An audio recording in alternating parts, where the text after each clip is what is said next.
Chapter 1. The Visitor at the Old Parsonage Inn. The village of Crescombe-on-Water, the autumn mists came early, curling in ghostly fingers around the hedgerows and lingering on the damp flagstones until well past noon. Life there moved at an shaky, unhurried pace, gossip, gardens, and church socials forming the steady drumbeat of existence. It was precisely this quiet rhythm that was disturbed one October morning by the unexpected arrival of Mr. Leonard Rawle. He came to stay at the old parsonage, a handsome if somewhat crumbling house now owned by Mrs. Isabel Wilde, a wealthy widow of uncertain age and definite opinions.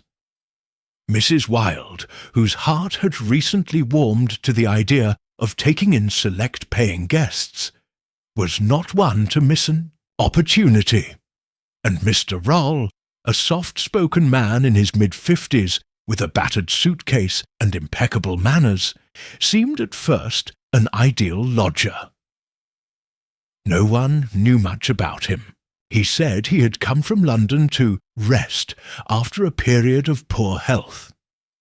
He was recovering from what he called a strain on the nerves, a vague ailment that, in Crescombe-on-Water, elicited great sympathy and even greater speculation.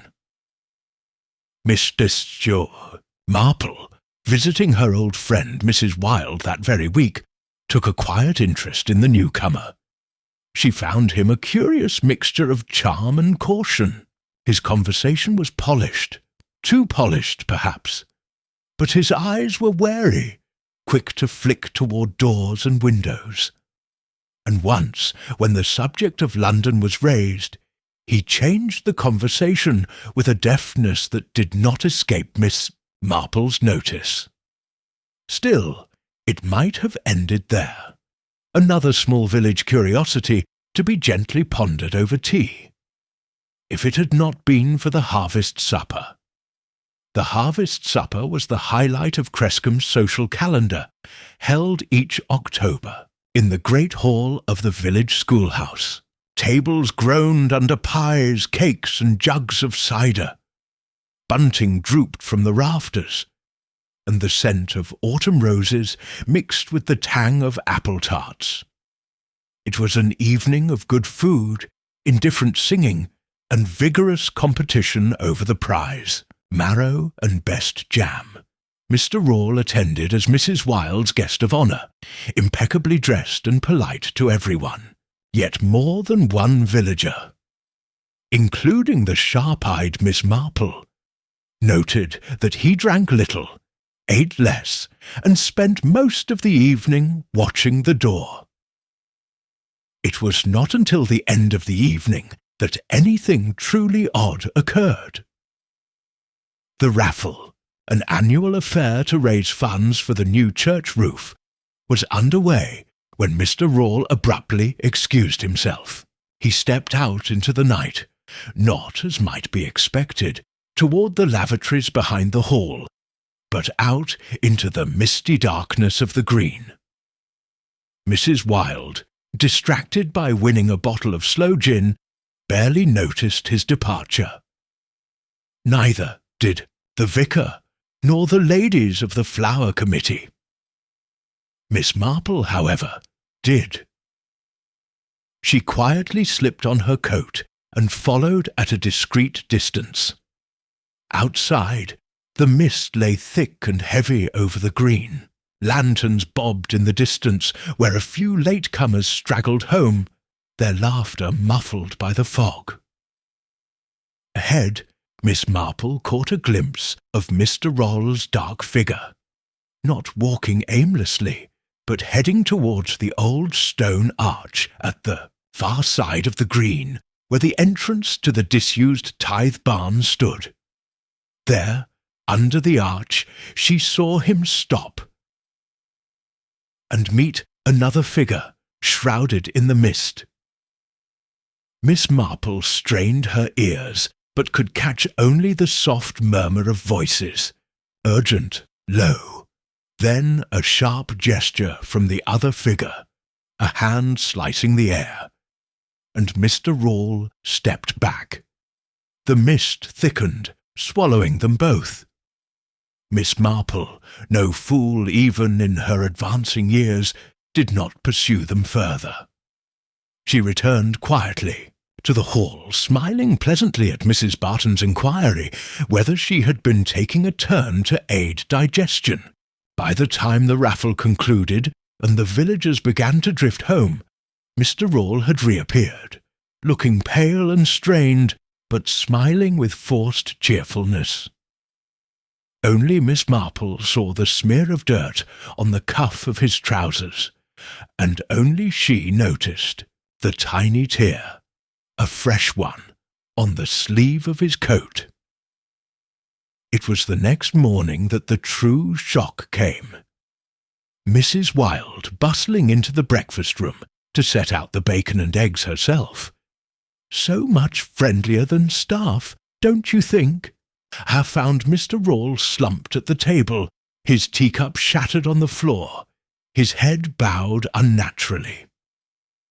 Dead. The doctor, summoned at once, pronounced it heart failure. Sudden, unfortunate, but not entirely surprising in a man of delicate health. The villagers gathering at the green shook their heads solemnly. "Poor fellow," muttered Mr. Sims from the post office. "City life'll do that to a man. Never looked right since he came," opined Mrs. Barton, polishing her spectacles with unnecessary vigour. Only Miss Marple, sipping her tea with quiet thoughtfulness, was unconvinced.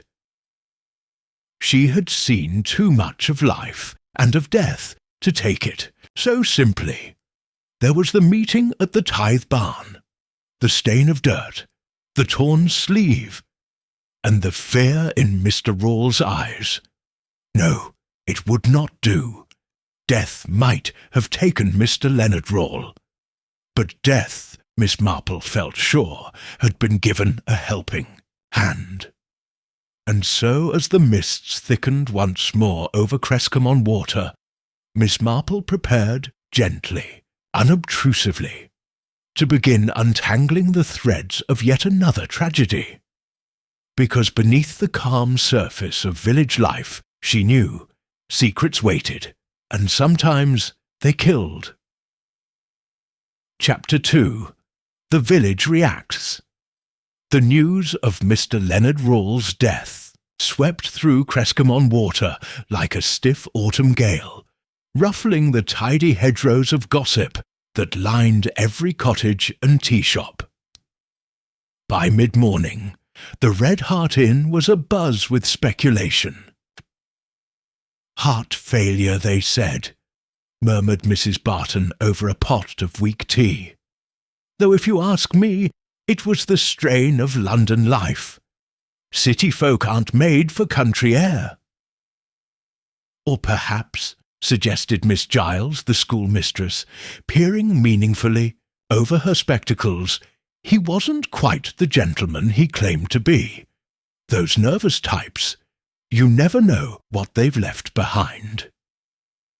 Behind the counter, Mr. Sims nodded sagely, polishing a glass with exaggerated patience. He was hiding something, mark my words. You can tell by the way he never looked you square in the eye. "And that business at the harvest supper," added Mrs. Weatherby with a theatrical shudder. "Leaving suddenly like that. It's not natural." Around them, the fire crackled cheerily in the grate, casting long shadows against the low timbered ceiling. But despite the warmth, an unmistakable chill threaded the room. Miss Marple, seated unobtrusively by the window, with a modest scone and a pot of strong Darjeeling, listened without comment. Gossip, she knew, was a living thing in villages. Organic, self-feeding, often spectacularly wrong.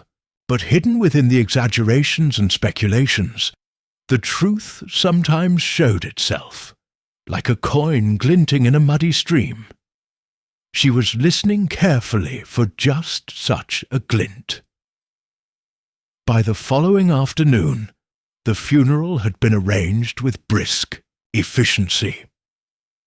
Mrs. Wilde, though professing herself quite undone by the tragedy in her home, nevertheless oversaw the preparations with admirable attention to detail. Mr. Rawle, having no known family to claim him, would be interred in the small cemetery behind St. Swithin's Church. The Reverend Mr. Harmon, a kindly man whose sermons rambled cheerfully over fields both spiritual and secular, agreed to conduct the service. Miss Marple noted that he spoke of our departed guest, rather than naming Mr. Rawle directly, a small omission that reflected the village's uneasy relationship with the stranger who had died among them. Meanwhile, Dr. Edgware, summoned reluctantly by Constable Merriman to conduct a more thorough examination, had little to add. "Natural causes," he said, shaking his head. "Weak heart, fragile constitution, nothing to fuss over." Constable Merriman, who much preferred matters like lost bicycles or sheep in the High Street, was visibly relieved. Miss Marple, however, remained politely sceptical. She thought of the hurried meeting in the mist, the torn sleeve, the soil on Mr. Rawle's trousers. She thought of the fear she had seen in his eyes at the harvest supper. Death, yes, but natural? She found herself unconvinced. The day after the funeral, Miss Marple attended an afternoon tea at Mrs. Barton's cottage, ostensibly to discuss the upcoming church fete. The conversation inevitably turned to Mr. Rawle. He was a lonely man, Mrs. Barton said, stirring her tea thoughtfully. Never mixed much, did he? Reserved, corrected Mrs. Weatherby, who prided herself on her vocabulary, which is often a sign of a troubled past. Miss Giles nodded sagely. Always said there was something not quite right about him, she remarked. The way he flinched when the vicar mentioned confession at the harvest supper. Did you see that? Mrs. Barton shook her head, frowning. I thought he was ill, she said, pale as milk. Miss Marple sipped her tea, eyes twinkling. Sometimes, she said gently, illness comes from worry as much as from the body. There was a moment of thoughtful silence.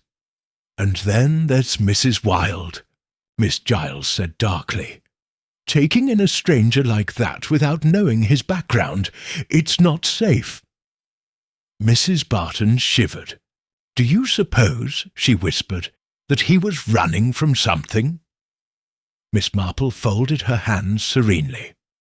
People rarely run without reason, she said, and the past, when it catches up, often does so with a dreadful quietness.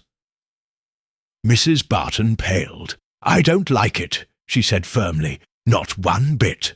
The ladies agreed solemnly. But Miss Marple, behind her placid smile, felt the first faint stirrings of certainty. The village's instincts, blundering and over-imaginative though they often were, had touched something real this time. Mr. Leonard, Rawle had been running. The question was, from whom or from what? That evening, Miss Marple paid a call on Mrs. Wilde at the old parsonage. She found her in the drawing-room, draped in a fashionable mourning shawl and sipping sherry with a look of martyred sorrow.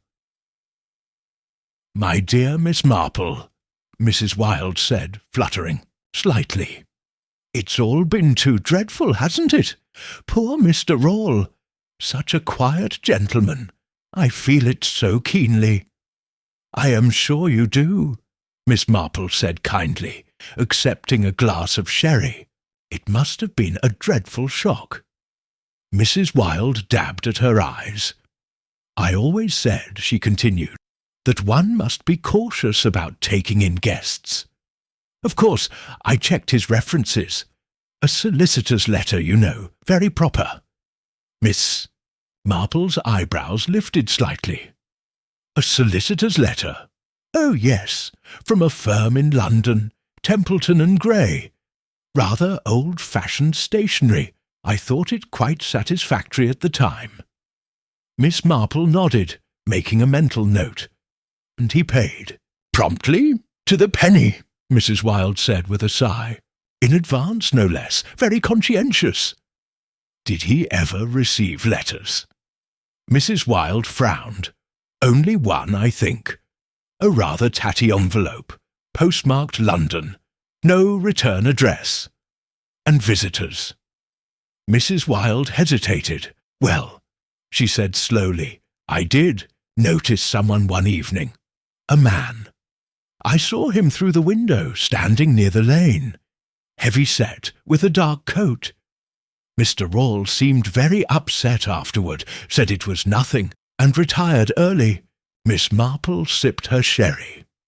And this was before or after the harvest supper. Mrs. Wilde pursed her lips. Before? 2 nights before, I believe. Miss Marple set down her glass carefully. It was coming together, slowly, delicately, like the pattern in a piece of lacework. A stranger watching. A meeting in the mist. A dead man at the breakfast table. No, it was not illness alone that had felled Leonard Rawle. Someone had reached into the peaceful heart of Crescombe-on-Water and touched death. Miss Marple, rising politely to make her farewells, knew that her real work was only just beginning. The truth, she thought, was waiting, hidden among the autumn leaves, among the polite silences and whispered speculations, and she intended to find it. Chapter 3. Early Investigation. The next morning dawned heavy with mist, the village green veiled once more in a soft, muffled stillness. Miss Marple sat before a modest fire in the vicarage drawing-room, a cup of tea balanced neatly on her knee, and her knitting resting untouched in her lap. She was not knitting this morning. She was thinking. Outside, Crescombe-on-Water was settling into its usual rhythms, the clatter of milk bottles, the distant barking of a dog, the low hum of the baker's van along the lane. But beneath the surface, something had shifted. Leonard Rawle's death, quiet, undramatic though it seemed, had disturbed the village in ways not yet spoken aloud. Miss Marple understood that moments like these were critical. In the early hours after a disruption, people were less cautious. Their fears, their suspicions, their half-forgotten memories, all floated nearer the surface. And if one listened carefully, very carefully, one could hear more than they intended to reveal. Miss Marple's first stop that day was the post office, under the pretext of purchasing stamps. Mr. Sims, ever eager for conversation, bustled about behind the counter, offering news before she even had to ask. Letter from her. London came for Mr. Rawle just 2 days before he passed, he said, shaking his head. Handwritten, no sender's name. Bit queer, that. Miss Marple smiled gently. Do you recall the handwriting, Mr. Sims? He rubbed his chin thoughtfully. Rough, bold, not the neat hand you'd expect from a solicitor or family friend. Looked more like, well, like a tradesman's hand, if you follow me. I see, said Miss Marple, tucking away the information with quiet satisfaction. And the man himself, did he ever post letters? Rarely, said Mr. Sims. Only once that I saw. Small packet, registered. Sent to an address in London. Temple, Court, somewhere near Holborn. Miss Marple thanked him and made her way out into the misty street, her mind working rapidly. A rough-handed letter, a registered packet sent days before his death, secrets moving between Crescombe and London, even as Mr. Rawle tried to build a harmless existence among teacups and garden parties. And someone else, it seemed, had followed those secrets here. Next, Miss Marple paid a call on Dr. Edgware, under the polite pretence of checking on her own nerves.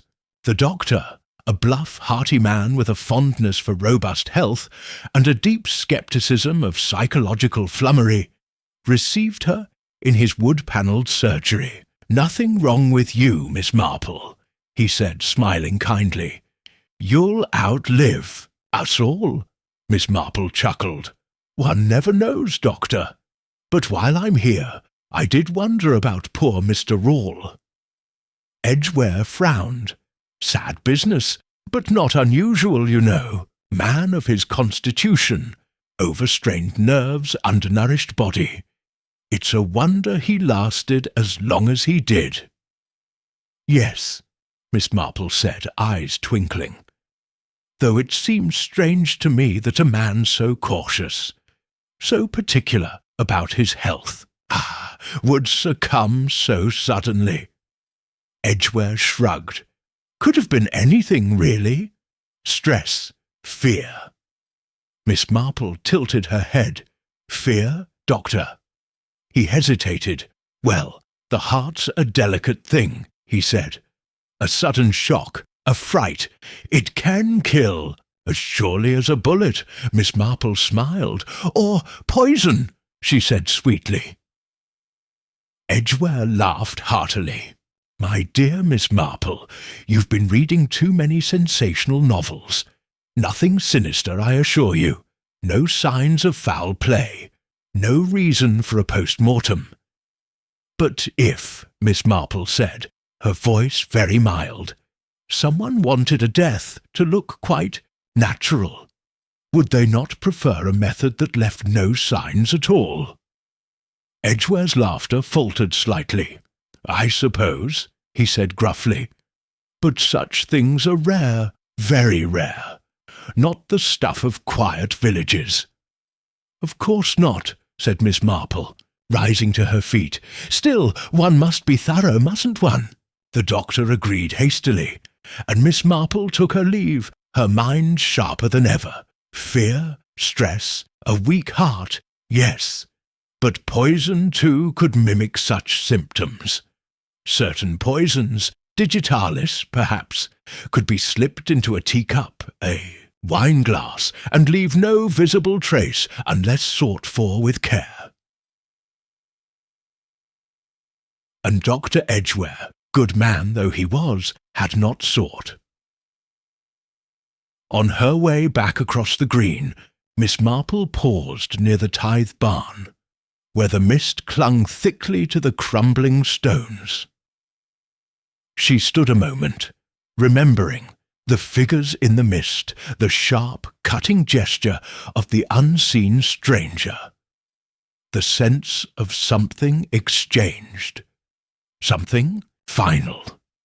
There were footprints, too, faint now in the wet grass, but two distinct sets leading away from the barn in opposite directions, and something else, a scrap of dark cloth caught on a bramble at the edge of the path. Miss Marple bent, carefully, plucking it free. It was coarse fabric, a cheap workmanlike wool, with a tear across one side, pocket lining perhaps, torn in haste. She folded it neatly into her handkerchief and tucked it away. Not much, but then murders, if murder it was, were rarely solved by grand clues. It was the small overlooked things that told the real story. That evening, seated once again in her quiet sitting-room, with the fire burning low. Miss Marple laid out her observations as carefully as a general planning a campaign. A frightened man, living under an assumed tranquillity. A letter, rough, urgent, arriving days before his death. A secret meeting in the mist. A registered packet sent away. A sudden death, too neat, too timely. And now a scrap of cloth. A trail of footprints, or leading straight to and from the Tithe Barn. It was not much, yet, but it was enough. Enough to tell her that the heart of the matter lay not with Leonard Rawle's frailty, but with whatever past had followed him into the autumn mists of Crescombe-on-Water. And that somewhere among the familiar faces of the village, among the smiles and murmured condolences, someone else was waiting, watching, hoping that the truth would stay buried, like the last leaves of autumn under the slow, heavy fall of fog. But Miss Marple, as always, intended otherwise. Chapter 4. First Suspects. 2 days after the funeral, Crescombe-on-Water found itself in the grip of a new certainty. Someone must be to blame for the tragic death of Mr. Leonard Rawle. And as is often the way in villages, once suspicion found a foothold, it spread rapidly, weaving itself into everyday conversation, like ivy creeping into old brickwork. At the centre of the swirling murmurs stood George Tufnell, the village odd-job man. George was a stocky, rough-handed fellow of indeterminate age, who lived in a tumble-down cottage at the far end of Willow Lane. He was known for small jobs, big opinions, and a somewhat flexible relationship with the truth. He was also known to have been seen near the old parsonage late at night, fixing a broken gate at Mrs. Wilde's request. Or so he claimed. It was enough in the eyes of the villagers to make him the prime suspect. "I mark my words," Mrs. Weatherby told anyone who would listen at the greengrocer's, "that Tufnell's no better than he should be, always skulking about." "And wasn't he once in trouble?" added Mrs. Barton meaningfully. "Something about a quarrel over wages." Miss Giles, standing by the marrow display, nodded gravely. "A quarrel that ended with a broken window at the Red Hart Inn," she said. "Very violent temper." In the warm, bustling confines of the village, the case seemed all but settled. It was George Tufnell. It had to be. Constable Merriman, eager to show initiative, paid a call to Willow Lane, and returned looking flushed and satisfied. He had no alibi for the evening of the harvest supper, he reported to Dr. Edgware, and a small knot of interested listeners at the Red Hart said he was out walking in that fog. A chorus of disapproving clucks greeted this revelation. Miss Marple, sitting quietly in a corner with her embroidery, did not comment. She merely observed, because it seemed to her that George Tufnell, for all his flaws, lacked one critical element required for the crime she suspected: subtlety. George was a man who solved problems with his fists and his boots, not with whispers in the mist and unseen poisonings. His way was the public quarrel, not the secret letter. No, George Tufnell was no killer of Leonard Rawle. But it suited the village, as it often did, to believe the simplest explanation. Miss Marple, however, knew better. That afternoon, as the mist began to roll in again over the fields, Miss Marple received a quiet visitor at her cottage, young Emma Tufnell, George's niece. Emma was a thin, anxious girl of about 19, with large grey eyes and a mouth made for smiling, but lately turned down with worry. She twisted her gloves nervously in her lap. "I don't know who else to talk to, Miss Marple," she said in a low, hurried voice. "Everyone's whispering about Uncle George, and he's not clever, but he's not wicked." Miss Marple patted her hand gently. "Tell me, my dear." Emma leaned forward, her voice shaking. "Uncle George didn't leave the cottage that night. I was there. He was asleep by the fire before 9 o'clock. I tried to wake him when it was time for bed, but he just grumbled and pulled the blanket over his head." "And you are sure?" asked Miss Marple. Emma nodded fiercely. "But he won't say it. He won't have me dragged into it. He says it's a man's affair, and that I'm not to get involved." "But if they arrest him—" Her voice cracked. Miss Marple's face was calm. "Do not worry, my dear. Your uncle will not be arrested." Emma looked at her with wide, grateful eyes. "But how do you know?" Miss Marple smiled slightly. "Because, my dear Emma, George Tufnell is entirely the wrong kind of criminal for this particular crime." Emma blinked, not understanding, but hope lighting her expression nonetheless. After Emma had gone, Miss Marple put on her hat and coat and made her way down the lane towards Stone Cottage, where Mrs. Barton was hosting an afternoon gathering. It was a small affair. Mrs. Weatherby, Miss Giles, Mr. Sims, and, unexpectedly, Mrs. Wilde herself. Mrs. Wilde, still cloaked in the dignified melancholy of a woman touched by tragedy, sat stiffly among the teacups and knitted shawls, sipping at her tea. Miss Marple listened as the conversation ebbed and flowed. About the harvest supper, about the coming frost, about poor Mr. Rawle. And then, casually, she asked a question. Such a pity about Mr. Rawle's solicitor.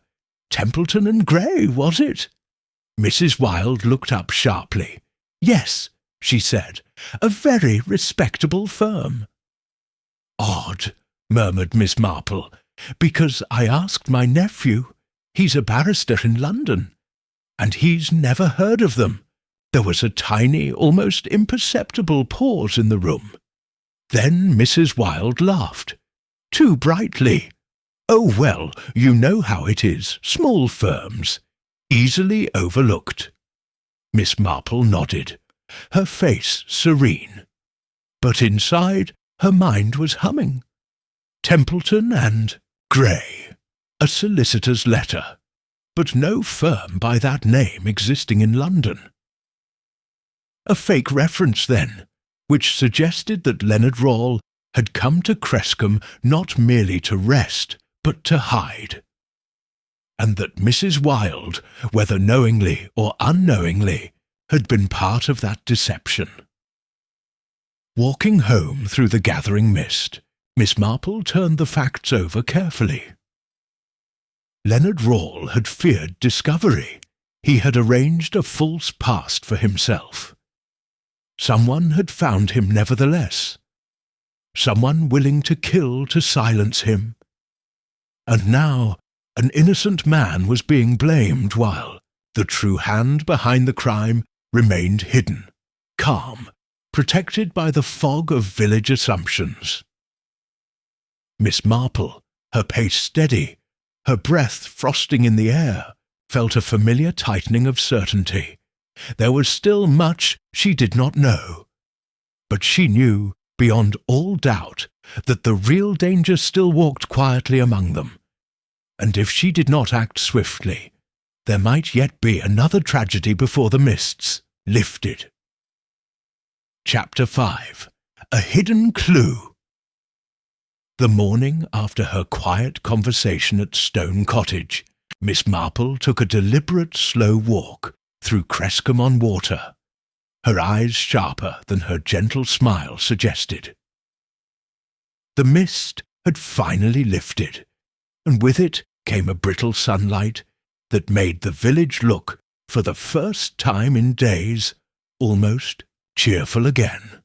Children's laughter echoed from the green, and Mr. Sims had hung a row of bright orange pumpkins outside his shop to tempt customers into thinking of pies and puddings.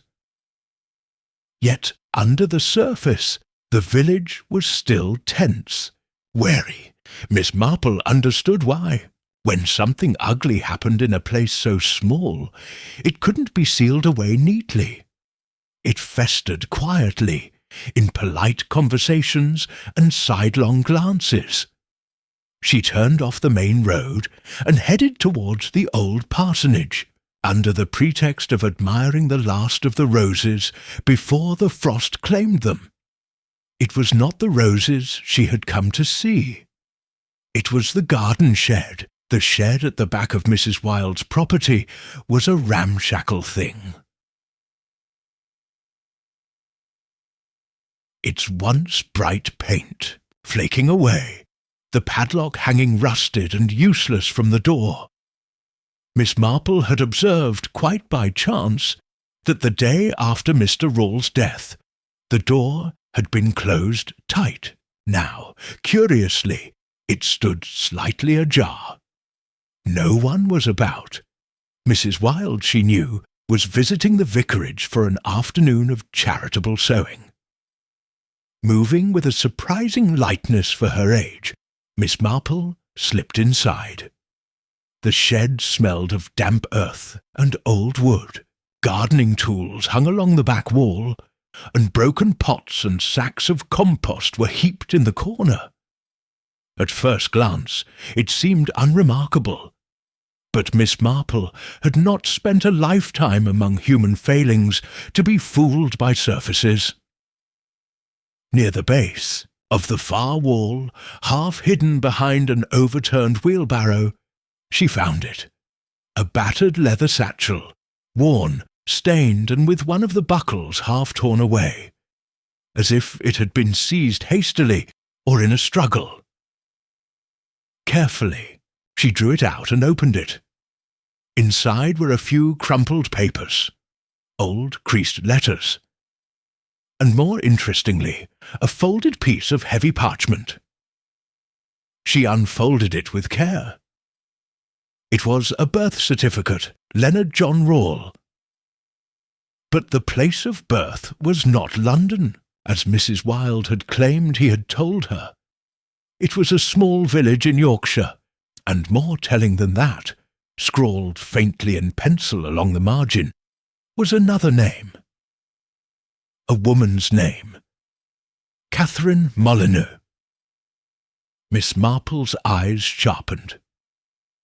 Molyneux, it was a name she had heard before, somewhere. In one of the whispered stories at the Red Hart, half lost among talk of apple harvests and church roof repairs. Someone who had disappeared. Someone connected to a scandal long ago. She tucked the satchel carefully back behind the wheelbarrow.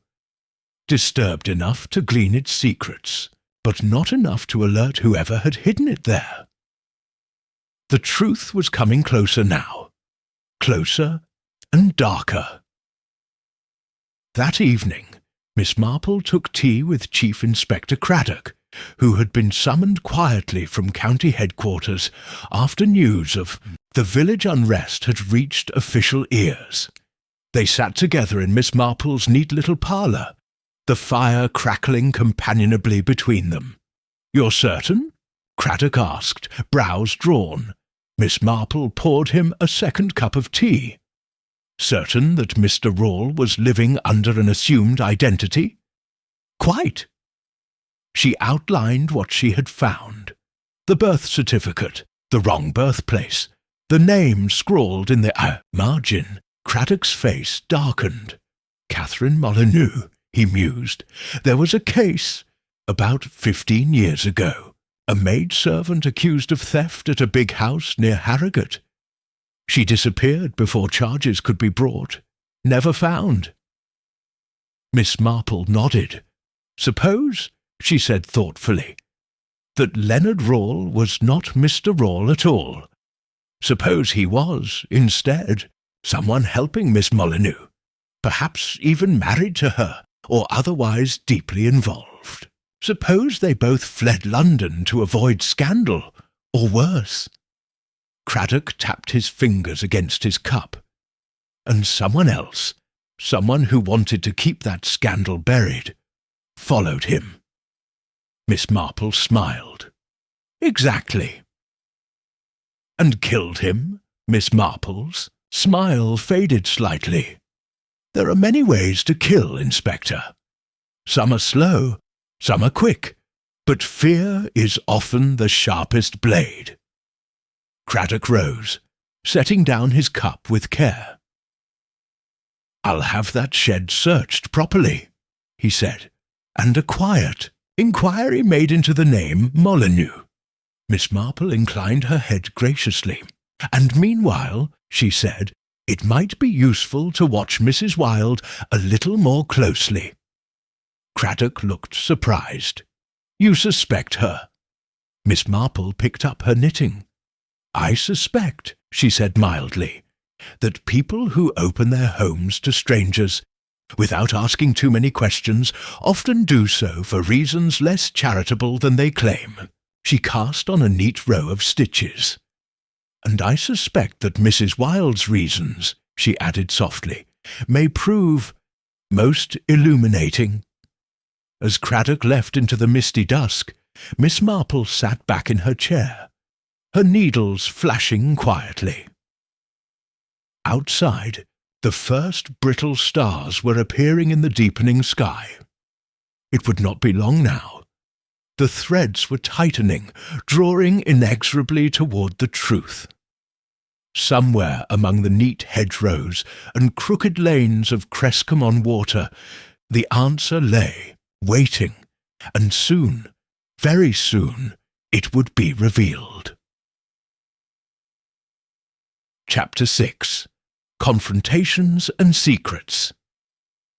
The next day broke bright and cold, the sunlight sharp enough to slice through even the deepest village corners. It was a day when secrets, so comfortably hidden in mist and shadow, felt suddenly exposed under the stark, clean light. Miss Marple, however, knew that secrets were stubborn things. They clung to their keepers long after exposure would have been wiser. And today she intended to tug gently but firmly at several loose threads. Her first stop was, once again, the old parsonage. Mrs. Wilde received her with slightly brittle charm. She was dressed, as ever, in well-cut black, a mourning brooch pinned neatly at her throat. A careful performance of bereavement that, Miss Marple thought, lacked only sincerity. "My dear Miss Marple," Mrs. Wilde said, fluttering her hands, "you must think it ghastly of me to go on receiving visitors, but truly, if one stops entirely, one simply collapses into grief." "Of course, dear," Miss Marple said soothingly, accepting a cup of tea. "One must carry on." She allowed a pause, just long enough, before remarking, "It must have been a shock to discover Mr. Rawle's true circumstances." Mrs. Wilde froze, for a fraction of a second, her smile faltering. "True circumstances," she echoed. Miss Marple smiled pleasantly. "The solicitor's letter, Templeton and Grey." Mrs. Wilde set her cup down, a shade too carefully. Well, of course, one doesn't investigate too deeply when someone is so clearly in need of sanctuary," she said with a brittle laugh. "One trusts appearances." Miss Marple knitted quietly, her needles clicking. "And yet appearances are often deceiving," she said mildly. I wonder, dear Mrs. Wilde, if you knew more than you let on." Mrs. Wilde stiffened. "That's a most extraordinary thing to suggest," she said sharply. Miss Marple's tone remained sweet. "Not at all. In fact, it seems the most natural thing. If, say, one had a reason to offer shelter, to avoid awkward questions about other matters." Mrs. Wilde's face tightened. "What matters?" Miss Marple's blue eyes twinkled behind her spectacles. "Matters like the small discrepancy in your accounts at the parish charity committee, perhaps. A little borrowing against future funds." The colour drained from Mrs. Wilde's face. How dare you?" Miss Marple set down her knitting calmly. "My dear, it's quite understandable. The expense of maintaining a grand old house, such as the parsonage. Repairs. Taxes. One takes a little here, a little there, intending to repay. It's soon enough. But when the shortfall grows and questions start to be asked, well, a guest with no past and a willingness to pay generously, becomes a welcome blessing." Mrs. Wilde sagged back into her chair, the fight draining from her. "I never meant," she whispered. "It wasn't supposed to be this way." Miss Marple's voice was gentle. "It rarely is. But I didn't kill him," Mrs. Wilde said suddenly, fiercely. "I swear it. I didn't even know he was in danger." Miss Marple inclined her head slightly. "I believe you," she said quietly. Mrs. Wilde stared at her, stunned. "I believe you," Miss Marple repeated, "because your mistake was not murder. It was desperation, and desperation leaves a very different trace." She rose, smoothing her skirt. "And I believe," she added softly, "that whoever killed Leonard Rawle is counting on people like you to muddy the waters." Mrs. Wilde said nothing more, only pressed a trembling handkerchief to her mouth as Miss Marple departed into the cold sunlight. Her next visit was less formal. The tithe barn, long disused except for occasional village fêtes, lay silent at the far end of the green. But it was there, Miss Marple thought, that the key lay. And as she approached, she was not surprised to see a figure already there. Martin Sims, the postmaster's son. He was crouched near the barn door, fiddling with something on the ground. A bicycle chain, it appeared. At Miss Marple's soft "good morning," he jumped like a guilty schoolboy. "Miss Marple," he stammered, "didn't see you there." Miss Marple smiled sweetly. "A fine day for tinkering," she said. Martin laughed too loudly. "Just fixing up my old bike. Bit of exercise, you know. Nothing like the fresh air." Miss Marple's eyes twinkled. "Indeed, and you were here the night of the harvest supper, were you not?" Martin froze. I might have come by," he muttered. "Short cut home, you know." Miss Marple's voice remained kindly. "You saw something." Martin's face went mottled. "I don't know what you mean." Miss Marple stepped closer. "You saw Mr. Rawle meet someone. You saw something passed between them." Martin shook his head desperately. I didn't see anything. Only two shadows. I didn't hear anything either." "But you recognized the man," Miss Marple said softly. "Didn't you?" Martin's mouth opened and closed. At last he whispered, I thought it was Mr. Holt. From the Red Hart." Miss Marple's expression did not change, but inwardly she stilled. Mr. Holt, the new landlord of the Red Hart, lately arrived from London. A man with a background no one had thoroughly questioned. because in villages one was often glad enough to have someone to run the public house without asking too many questions. Martin glanced around nervously. "You won't tell, will you? I didn't want to get mixed up in it. I just kept walking." Miss Marple patted his arm gently. "Of course, dear boy. You've been most helpful." As Martin hurried away, she stood alone under the shadow of the barn, the pieces sliding silently, grimly, into place. Leonard Rawle had not been murdered by chance. He had been sought out, and now, it seemed, the killer, a man hiding in plain sight, was still here, still smiling, still pouring ale across the Red Hart bar. But not, Miss Marple thought, for much longer. Chapter 7. Another twist. The village of Crescombe-on-Water was still blinking in the bright, brittle afternoon when the second blow struck.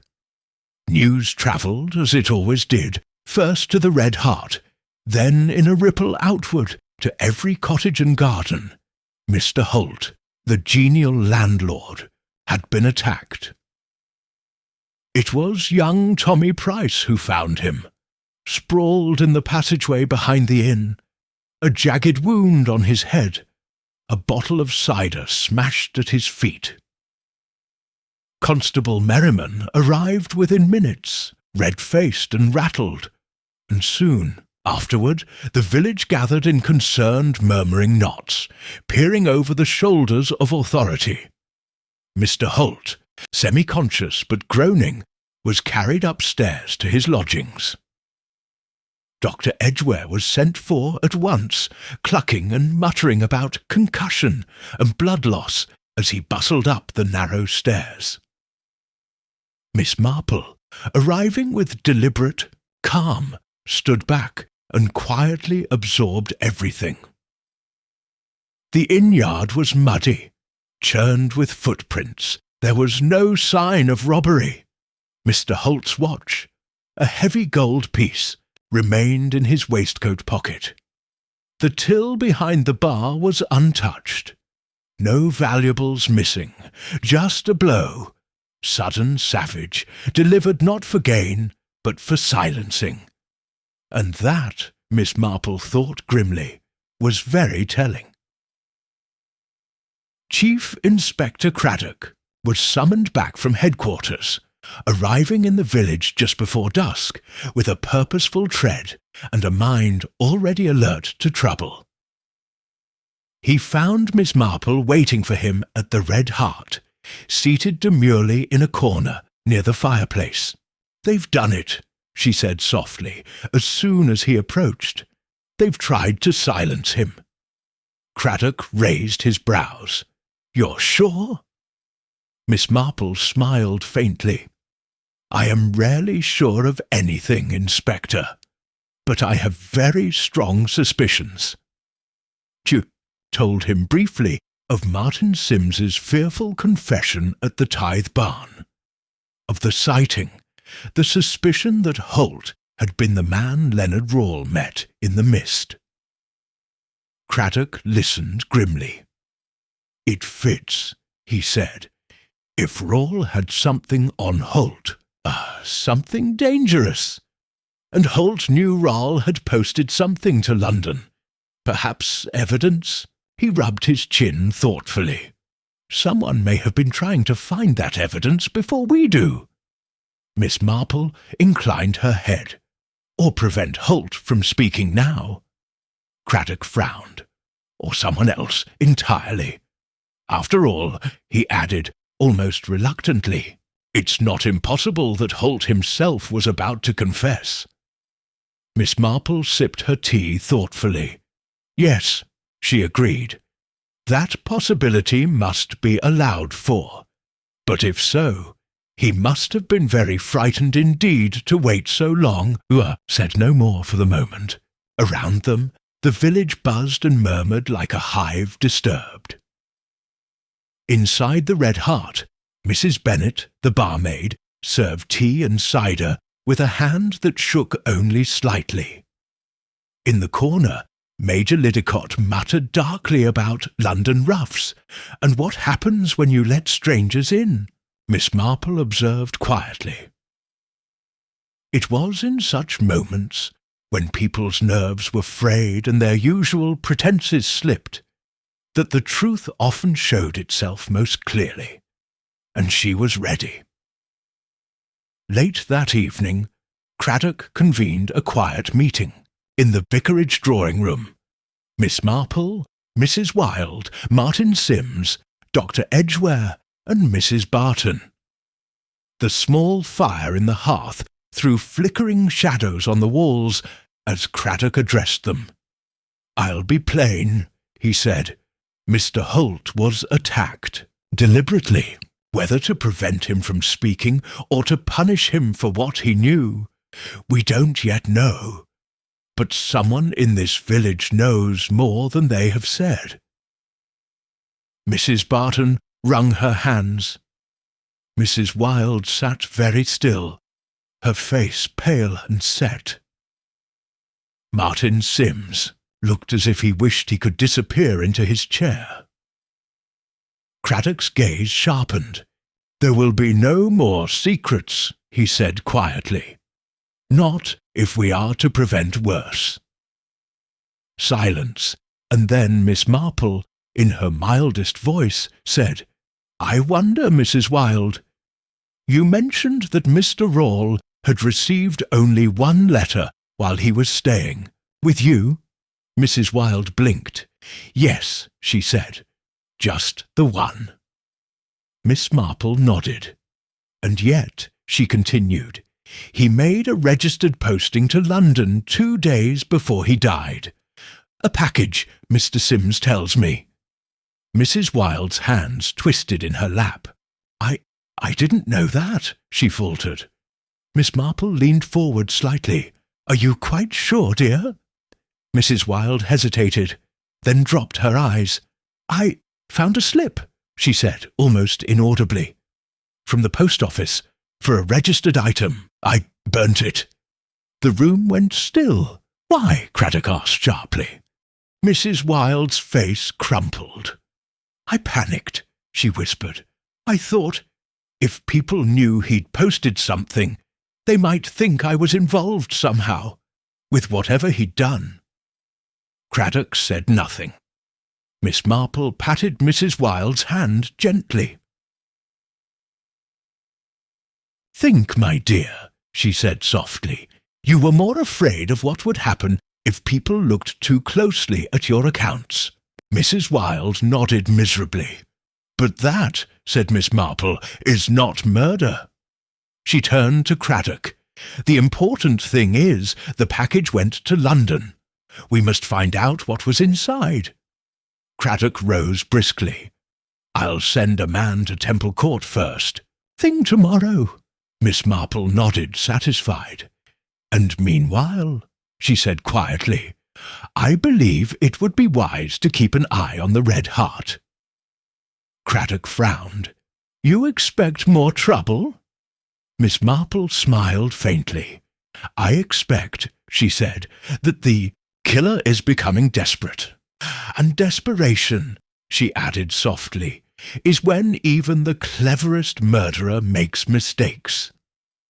Outside, the night deepened, the wind rose, rattling the bare branches of the churchyard trees. And in the heart of Crescombe-on-Water, where secrets and fear twined together like the ivy on the ancient walls, something dark and desperate stirred, waiting, watching, planning its next move. But Miss Marple was watching too, and she, far more quietly, was planning her own. Chapter 8. Miss Marple's Final Test. The next morning was cold and still, the village lying under a brittle grey sky, like a painting waiting for the first brush-stroke of winter. At the old parsonage, Mrs. Wilde drew her curtains, and prepared to face another day under the shadow of whispered scandal. At the Red Hart, the hearth was lit early, but conversation remained hushed. Mr. Holt remained unconscious upstairs, and no one knew when or if he would wake to tell his story. In the vicarage garden, Miss Marple sat quietly with a basket of mending watching. The sparrows hopped between the bare branches. Her mind was occupied not with the thread in her hand, but with the careful laying of a final, deliberate trap. The time had come. A confrontation was necessary, but not a loud one. Miss Marple knew her village well enough to understand that the truth would not be wrung out with bluster.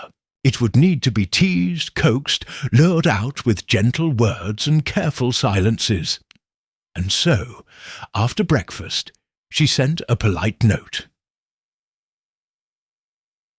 inviting Mrs. Wilde, Martin Sims, and, at Craddock's suggestion, young Tommy Price to tea at 3 o'clock, sharp. All three had been close enough to events, in different ways, and among them, she believed, was the person, or persons, who knew the final piece of the puzzle. The gathering was a modest affair. Miss Marple's best china was laid out, the parlour fire burned brightly, and a small plate of seed cake stood ready on the table. Mrs. Wilde arrived first, looking tired and older than she had even the week before. She wore a dark blue coat and clutched her handbag tightly, as though bracing herself for a storm.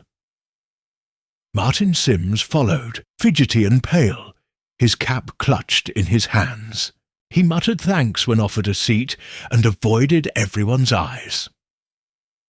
Last came Tommy Price, red-cheeked and eager, clearly uncertain why he had been summoned, but delighted by the prospect of cake. Miss Marple served tea herself, moving slowly and precisely, chatting lightly about the weather, the price of apples, and the coming winter frost. Only when everyone was settled, zipping and nibbling, did she change the tone. "I was thinking," she said, stirring her tea with a deliberate clink, "about poor Mr. Roll." A small silence fell over the room. Miss Marple went on, her voice soft. "A man who came here to hide, from his past perhaps, or from someone who wished him harm. A man who feared discovery, even among our quiet lanes and gardens." Mrs. Wilde set down her cup with a trembling hand. Martin Sims stared miserably into his lap. Only Tommy Price munched happily on his seed cake, blissfully unaware. Miss Marple continued, "And I thought how curious it was that Mr. Rawle chose Crescombe-on-Water of all places, such a quiet village, such an unlikely place to lose oneself." She let the words hang for a moment. Then she said very casually, "Unless, of course, he had been promised safety." Mrs. Wilde made a small, choked sound. Miss Marple turned to her gently. "You knew he was coming, didn't you, Mrs. Wilde? Not by chance, but because you were asked to take him in." Mrs. Wilde's face crumpled. "I didn't know," she whispered. "Not exactly, only I owed someone a favour." Miss Marple's voice remained kind, and that someone was Mr. Holt. A gasp escaped from Martin Sims, but Mrs. Wilde only nodded, tears starting in her eyes. He said it was nothing criminal," she whispered. "Just a man needing a place to rest. No questions. Cash up front. I was behind on the house taxes and it seemed harmless." "But it wasn't harmless," Miss Marple said gently. "No, Mrs. Wilde agreed, voice breaking. "It wasn't." Miss Marple turned now to Martin Sims. "And you, Martin, you saw something at the tithe barn, didn't you? You saw Mr. Holt meet Mr. Rawle. And you saw something change hands." Martin's face turned beet red. "I didn't mean to see," he muttered. I was passing." "But you saw," Miss Marple said. "A packet, perhaps? A paper? Money?" Martin swallowed. "Yes," he said. "Something." Mr. Holt passed him an envelope. Raleigh looked furious. Miss Marple nodded, and Holt attacked him afterward. Martin shook his head violently. No, he didn't." Raleigh stormed off. Holt just stood there, but he hesitated, looking miserable. Someone else was there. Miss Marple's eyes sharpened. "Someone else?" Martin nodded slowly. "I heard footsteps, someone moving in the mist, and Rawle stopped suddenly, like he was surprised, and then I heard a thud. The room went silent." "Why didn't you tell anyone?" Miss Marple asked softly.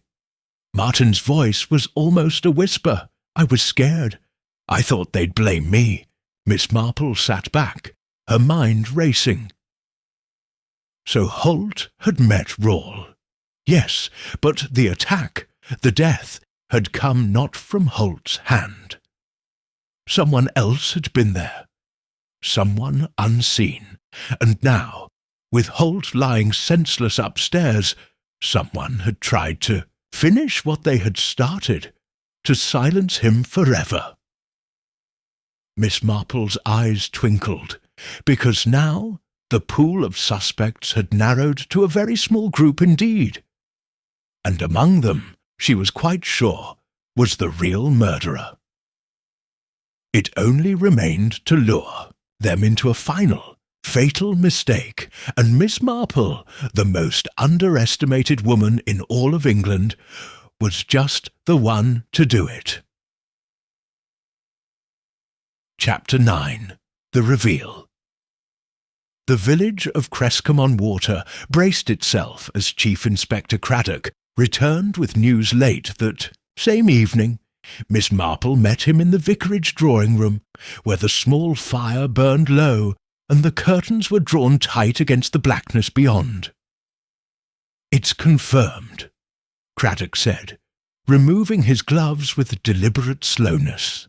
Leonard Rawle, if that was even his real name, had been involved in a minor scandal years ago under a different identity. Nothing serious. A theft charge, suspected to have been a set-up, never proven. He vanished from London shortly after. "And the packet he sent?" Miss Marple asked. Craddock smiled grimly. "It reached London, safe and sound. Inside, a confession.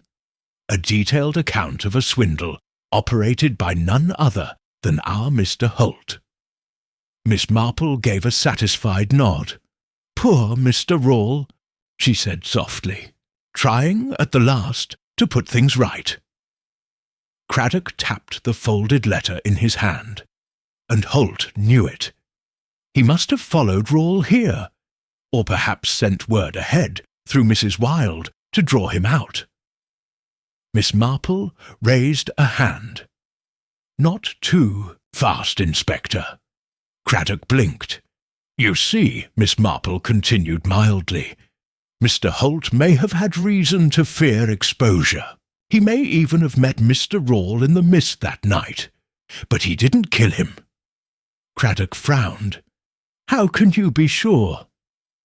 Miss Marple smiled slightly, because Holt had everything to gain from keeping Rawle alive until he retrieved whatever evidence was being sent away.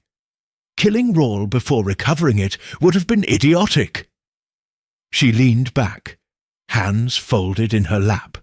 "And because, my dear Inspector, there was another, someone who knew Holt's secret too." Craddock stiffened. "You mean—" "Yes, said Miss Marple. "Martin Sims." Craddock stared. "Martin? The postmaster's son?" Miss Marple nodded serenely. Martin saw the meeting at the Tithe Barn. More than he admitted. Perhaps he saw the envelope, understood what it meant. Perhaps he even followed Rawle afterward. Craddock was silent, thinking. "And the attack on Holt?" he asked at last. Miss Marple's eyes gleamed. A desperate act. Martin realized that Holt, regaining consciousness, could expose him. Not for murder alone, but for blackmail. She ticked off the points calmly. Martin, you see, had a habit of petty theft. Small things at first. Sweets, stamps. Then more serious. Opening letters, copying bank drafts. He recognized Holt for what he was. A bigger thief. A swindler, hiding. In a quiet village. She paused. Martin thought he could control the situation.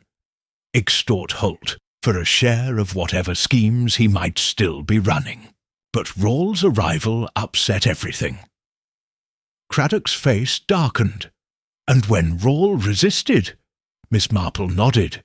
Martin followed him after the meeting, confronted him, perhaps demanded he hand over any evidence he had. When Rawle refused, when he threatened to expose them both, Martin panicked. A blow, quick, brutal, easily masked by Rawle's weak heart. Craddock finished grimly. Miss Marple smiled faintly. And so poor Mr. Rawle died, not at the hands of the man he feared, but at the hands of a petty thief grown too bold. Giedig exhaled heavily. And now, Miss Marple's expression grew thoughtful. Now, she said softly, we must give young Martin the chance to hang himself. The next morning, a quiet trap was laid. Martin Sims was summoned politely but firmly to the Red Hart. He came, nervous but composed, wearing his best jacket and an air of aggrieved innocence. Miss Marple was there, knitting calmly by the fire. Chief, Inspector Craddock waited behind the bar, his notebook closed on the counter. Only a few early drinkers sat scattered about the room, murmuring into their mugs. Martin glanced around, twitchy. "You wanted to see me?" he asked. Craddock smiled.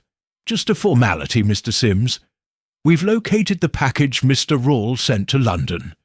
Very interesting contents." Martin paled. I don't know anything about that."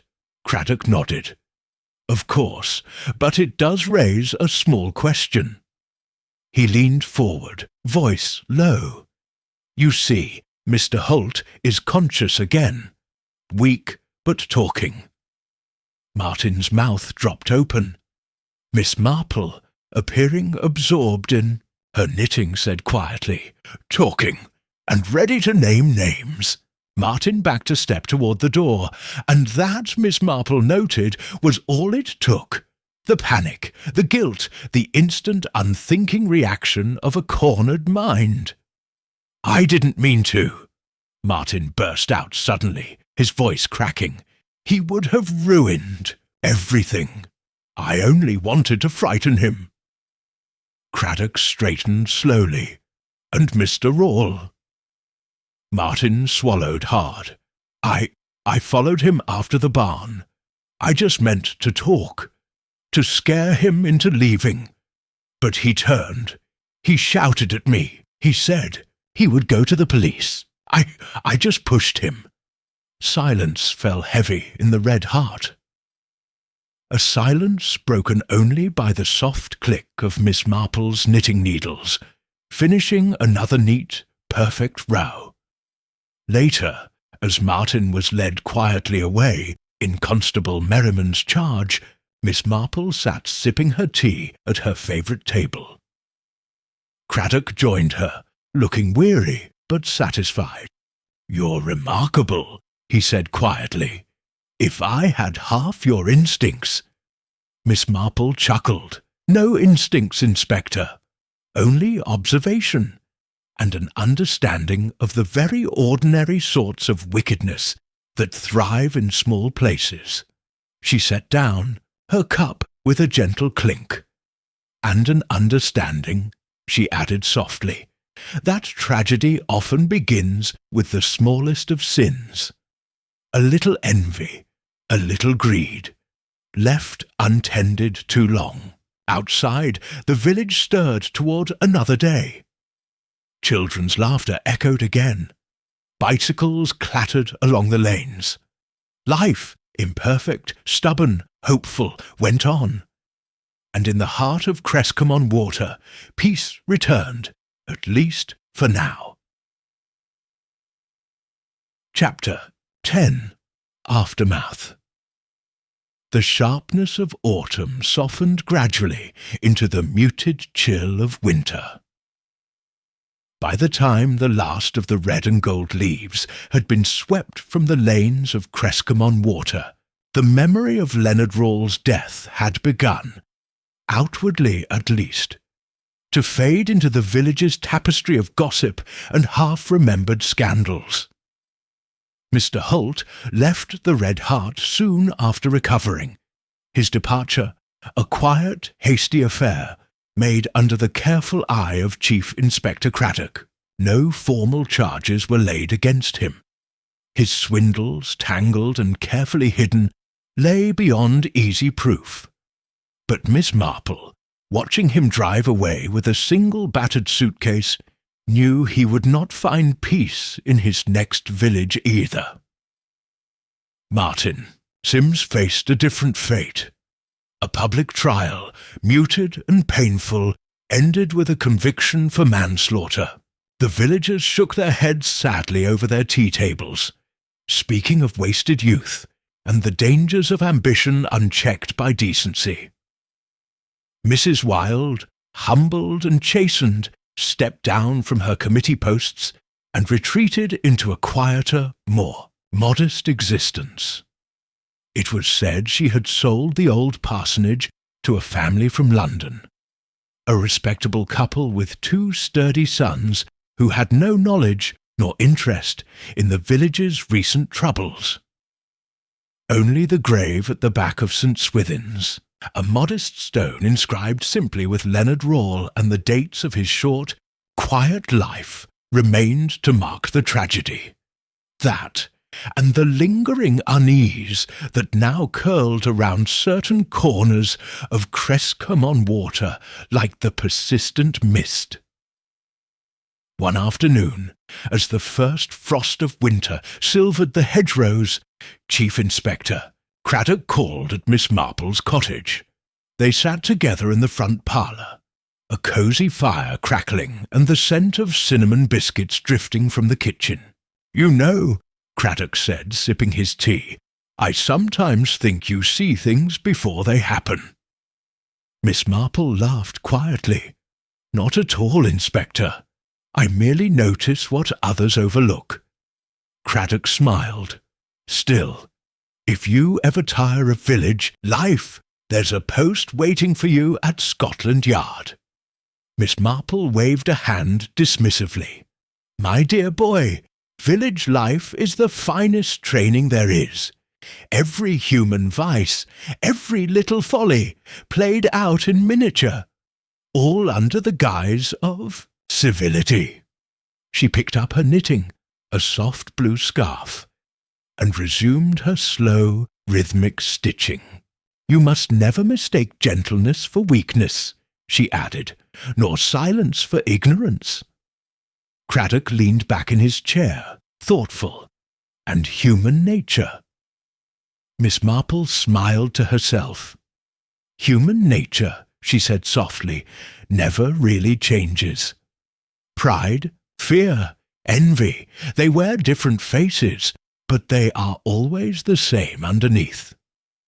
She finished a neat row and looked up, her eyes bright. "And that," she said, "is why there will always be work for people like you, Inspector. And I suppose, she added mischievously, for little old ladies like me. Craddock laughed. Let's hope there are more of you than of them. Later, as dusk fell, Miss Marple stood at her garden gate, watching the soft lights bloom in windows, up and down the lane. The village looked so peaceful. Smoke rising from chimneys, the distant murmur of a piano lesson, the smell of wood smoke and damp leaves in the air. But she knew better than to be lulled by appearances. There would always be shadows beneath the surface, waiting.